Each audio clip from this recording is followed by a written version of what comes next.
बोलिए शंकर भगवान की जय।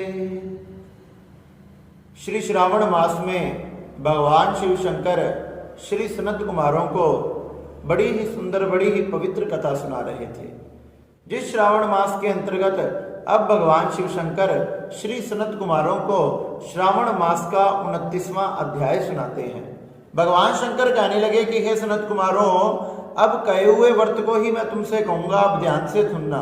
किस समय क्या करें? कहने लगे हे मामुनि, आप ध्यान से सुने।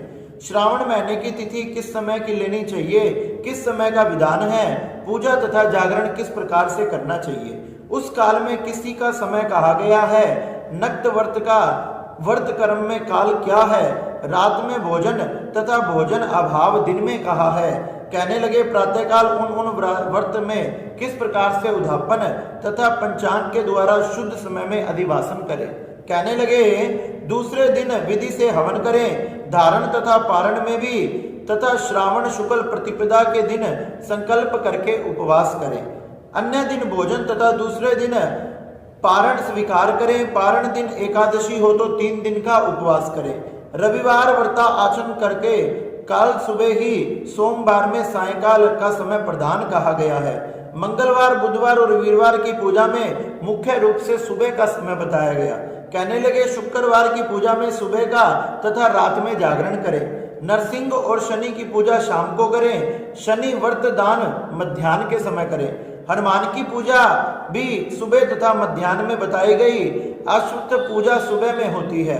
रोटक व्रत में प्रतिपदा तथा सोमवार के सहित 3 मुहूर्त बताए गए तथा नहीं तो पहले की विधि ही ग्राह्य है। ओटंबरी, द्वितीय तथा संध्या वापनी में तृतीया युक्त पूर्व विधि ही लेनी चाहिए। कहने लगे स्वर्ण गौरी में चतुर्थ युक्ता हो तो तृतीया ही, गणेश पूजा में तृतीया वृद्ध चतुर्थी है।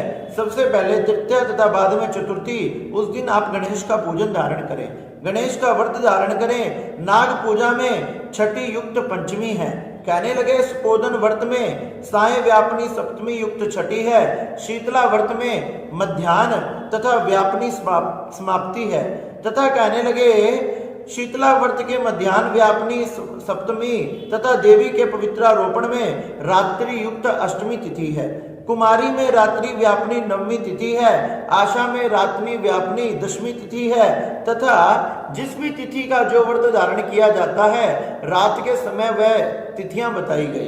कहने लगे कि इस प्रकार से दशमी वृद्धा एकादशी ग्राह है, उसे ध्यान से सुनो। अरुणोदय समय दशमी भेद वैष्णवों के यहाँ होता है। सूर्य उदय समय पर समार्तों के यहाँ दशमी वेद धारण होता है। कहने लगे जो भी गृहस्थी है वह अगर सूर्य उदय में दशमी पड़ रही हो तो उस दिन एकादशी का व्रत ना करे। जिस एकादशी में सूर्य उदय हो रहा हो वही गृहस्थियों के लिए व्रत के योग्य बताई गई। कहने लगे कि द्वादशी को पवित्रारोपण बताया गया। अनंग व्रत में रवि व्यापनी त्रयोदशी बताई गई। द्वितीय पहर में व्यापनी हो जाने से तथा शिव का पवित्रारोपण चतुर्दशी में बताया गया। अर्घ रात में व्यापनी अति उत्तम है। उपाक्रम में पूर्णिमा तथा श्रावण नक्षत्र ग्राह है। यदि अन्य दिन भी पूर्णिमा 3 मुहूर्त हो तो दूसरे दिन व्रत करें। कहने लगे नहीं तो नाना प्रकार से भगवान की पूजा करनी चाहिए।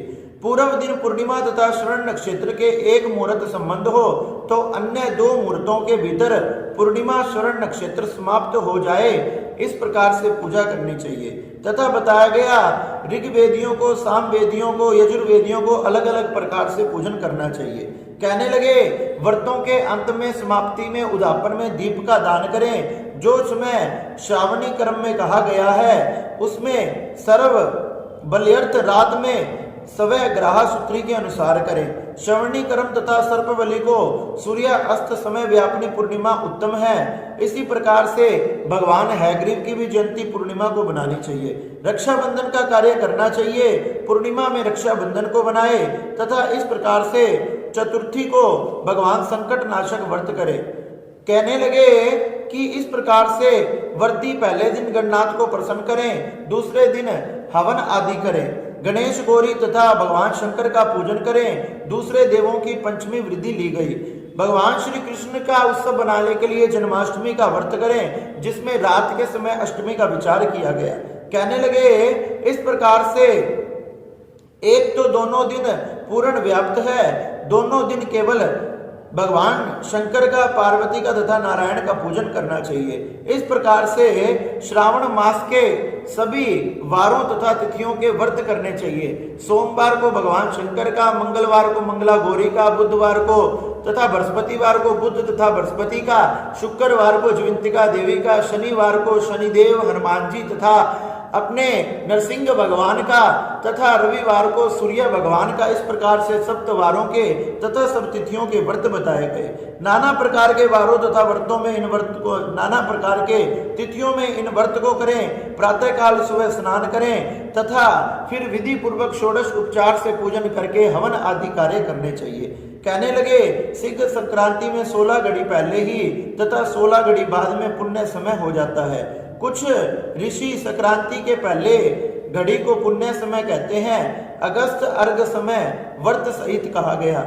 मैंने ये कर्मों को काल निर्णय करके इस अध्याय को श्रवण करवाया। कहने लगे कि हे शंकर भगवान, सनत कुमार कहने लगे इस प्रकार से आपने ये सब व्रत हमें बताए, सब वारों तथा तिथियों के, जो सबके सब सभी मनोकामनाओं को पूर्ण करने वाले तथा सभी प्रकार के पापों को नष्ट करने वाले हैं। और पूर्णतः तो श्रावण मास पूरा ही भगवान शंकर के कैलाश पर्वत का वास करवाने वाला है। इस प्रकार से भगवान शंकर कहते हैं कि हे सनत कुमारो, सभी प्रकार के वारों तथा तिथियों में आपने व्रत धारण करने चाहिए, इससे सभी जीवों का कल्याण होता है। इस प्रकार से भगवान शंकर ने श्री श्रावण मास की सनत कुमार को बड़ी ही सुंदर महिमा सुनाई। बोले शंकर भगवान की जय। नमः पार्वती नमः। हर हर महादेव।